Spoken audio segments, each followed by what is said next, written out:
Hello दोस्तों, एक बार फिर से आप सभी का स्वागत है हमारे चैनल स्टडी विथ BSN में। दोस्तों, आज की क्लास में हम आपके लिए लेकर आए हैं 23 जनवरी यानी कि कल जो पेपर हुआ था उन सारे क्वेश्चन का निचोड़। तो दोस्तों, वीडियो के एंड तक जरूर बने रहिएगा और आज हम लोग देखेंगे कि किस तरह से क्वेश्चंस पेपर्स में पूछे जा रहे हैं। जो 18 से 22 तक पेपर नहीं था, 23 के पेपर्स में किस टॉपिक से ज़्यादा क्वेश्चन रिपीट हुए, पैटर्न में क्या बदलाव आया, आज हम उस चीज़ के बारे में हम लोग जिक्र करेंगे। तो चलिए साथियों, क्लास को शुरू करते हैं। और शुरू करने से पहले दोस्तों हम आपको बता दें, हम लोगों ने SSCGD से जुड़े मैथ और रीजनिंग के बेस्ट फैकल्टी और बेस्ट क्वेश्चन को देख रखा है। यदि आप चैनल पे नए हैं तो वीडियो को लाइक करके चैनल को सब्सक्राइब कर लीजिएगा और प्लेलिस्ट का नाम आपको मिशन SSCGD करके मिल जाएगा। आप उस वीडियो को पेपर देने से पहले जरूर देख लीजिएगा। तो चलिए साथियों, क्लास को शुरू करा जाए। देख लीजिए यहाँ से आप में क्या पूछा गया है ना, पेपर में कोई बदलाव नहीं किए गए हैं, ठीक है। बस हाँ, इतना हम जरूर कह सकते हैं कि एक दो क्वेश्चन कैलकुलेटिव हमेशा आ रहे हैं, ठीक है। तो आपको विशेष ध्यान देना है और विशेष ध्यान उस टॉपिक पे देना है जैसे कि 3D हो गया। 3D से एरिया मेंसुरेशन से 2-3 क्वेश्चन हमेशा रिपीट पेपर में पूछ रहे हैं। और बेलन हो गया, आपका शंकु हो गया, अर्धगोला हो गया, गोला हो गया, फिर इससे इन सारे टॉपिक से रिलेटेड हर शिफ्ट में 1 से 2 क्वेश्चन, 3 क्वेश्चन भी पूछ लिया जा रहा है, ठीक है। और हिंदी तो काफ़ी सरल आ रहे हैं, आप आराम से कर सकते हैं। और इसके साथ साथ रीजनिंग भी, हाँ GK GS तो सबको थोड़ा सा ये होता है, कैलकुलेटिव होता है मतलब। चलिए देखिए यहाँ से आपसे क्या पूछ लिया गया है।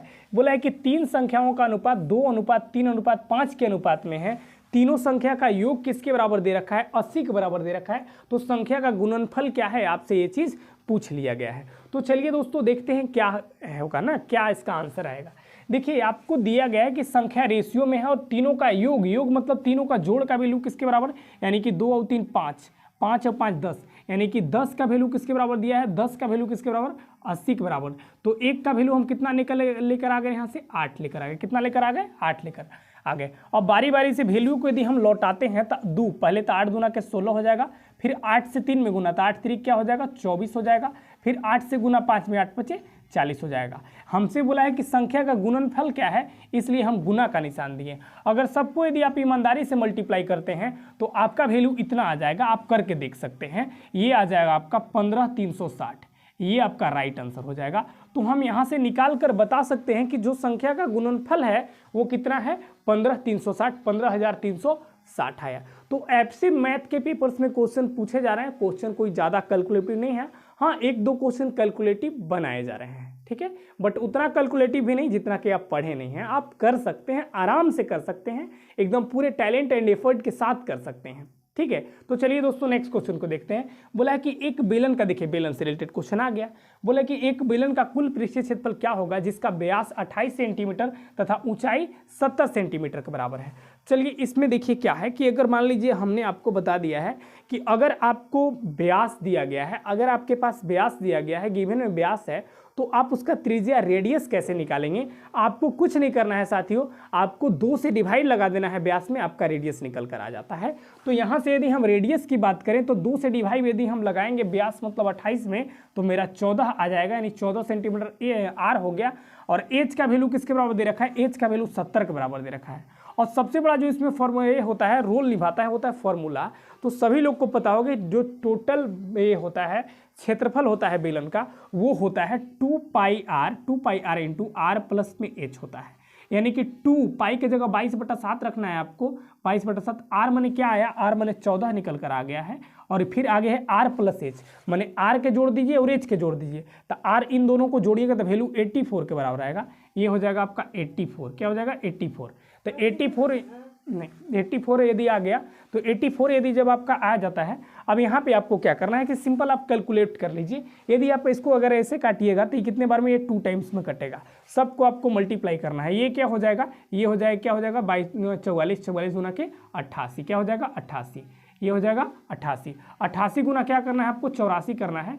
इन दोनों को यदि आप मल्टीप्लाई करिएगा तो 7392 आ जाएगा, यानी 7392 सेंटीमीटर क्या हो गया इसका? तो ये इसका बिल्कुल राइट उत्तर हो जाता है। तो हम आपको बार बार बोलते हैं, बहुत मतलब ये प्रेशर देते हैं आपको कि आप 3D जरूर पढ़िए, भरे हुए एक्सटर्नल लेके हमको 3D जरूर पढ़ना है। देख लीजिए ये जो क्वेश्चन बन रहा है सारा 3D से क्वेश्चन है, और 3D से हर शिफ्ट में 2 से 3 क्वेश्चन एकदम पूछ रहा है। ठीक है। तो ऐसे आप आराम से पेपर में कर सकते हैं, ज़्यादा कोई टफ नहीं है। और इसमें फार्मूला ये बहुत ज़्यादा इंपॉर्टेंट है, आपको टोटल फार्मूला का दिमाग में लेके चलना है, ठीक है। चलिए, तो यानी ऑप्शन मेरे डी बिल्कुल राइट आंसर हो जाता है। आगे देख लेते हैं। रीजनिंग का क्वेश्चन है कि निम्न श्रृंखला में आगे आने वाली संख्या का चयन कीजिए। क्या चयन संख्या हो सकता है? देखिए, लंबा श्रृंखला है, लंबा श्रृंखला है तो मान लीजिए, देखिए यहाँ 2 ही टर्म है, यहाँ 3 टर्म है, तो पीछे से हम फाइंड करते हैं। पीछे से यदि हम फाइंड करेंगे तो यहाँ पे आपको कितने का गैप मिल रहा है? यहाँ पे आपको जो गैप मिल रहा है 72 का गैप मिल रहा है। कितने का? 72 का। यहाँ पे कितने गैप मिल रहा है आपको? 70 का गैप मिल रहा है। यहाँ पे देखिए 70 का गैप, यहाँ 72 का गैप, तो यहाँ क्या रहा होगा? तो यहाँ आप कहिएगा 68 का गैप। फिर यहाँ क्या होगा? तो यहाँ 66 का गैप होगा। क्या होगा? 66 का गैप होगा। तो 66 का गैप होगा तो आप क्या करिए, 66 इसके साथ जोड़ दीजिए। जब इसको जोड़िएगा तो 6 6 12 के 2, 6 5 11, 12 के 2 हो जाएगा 10 और 1 11, यानी 11 22। क्या हो जाएगा? 11 22 इस क्वेश्चन का बिल्कुल राइट आंसर हो जाता है। देखिए, श्रृंखला लंबा था, आगे का नंबर ज़्यादा दिया गया था, तो हम यहाँ से लेकर आए 70, 72 हो गया, फिर 70 हो गया, आगे 68 होगा, फिर 66 होगा, फिर इस तरह से होगा। फिर यहाँ देखिए, अगर यहाँ 66 है तो यहाँ पे 64 रहा होगा। देख लीजिए, यहाँ पे वैल्यू 64 रहा होगा। 100% हम बोल सकते हैं। यानी क्या इसका आंसर आ गया कि 1122 हो गया, यानी ऑप्शन ए बिल्कुल राइट आंसर है। कि रीजनिंग का बेस्ट आराम से सिंपल क्वेश्चन पूछ लिया जा रहा है, कोई ज़्यादा टफ नहीं है। ऐसे ही क्वेश्चन है, वही क्वेश्चन को हम देख रहे हैं, ठीक है। चलिए, यहाँ पे देखिए नेक्स्ट क्वेश्चन में बोल रहा है कि 9 का रिलेशन अगर 270 से है और 15 का रिलेशन अगर 550 से है, तो आपको बताना है कि 13 का रिलेशन आगे किस नंबर से दिया गया ऑप्शंस में होगा। यहाँ पे देखिए क्या लॉजिक लग रहा है। लॉजिक ये हम बोल सकते हैं कि 9 तिया 27, यहाँ पे 30 गुना है इसका।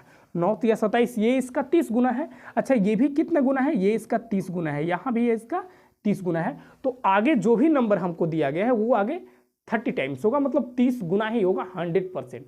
क्यों हम बोल रहे हैं 100%? क्योंकि 2 में 2 ऑप्शन, मतलब 2 कंडीशन में ये रूल्स फॉलो आगे हो जा रहा है।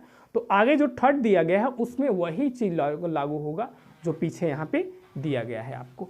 तो यहाँ पे देखिए 13 दिया गया था, 13 तिया 39, यानी 39 का 10 गुना ये हो जाएगा 390, यानी 390 मतलब ऑप्शन ए मेरा बिल्कुल राइट उत्तर हो जाता है। तो देख लीजिए कितना सिंपल क्वेश्चन पूछा जा रहा है।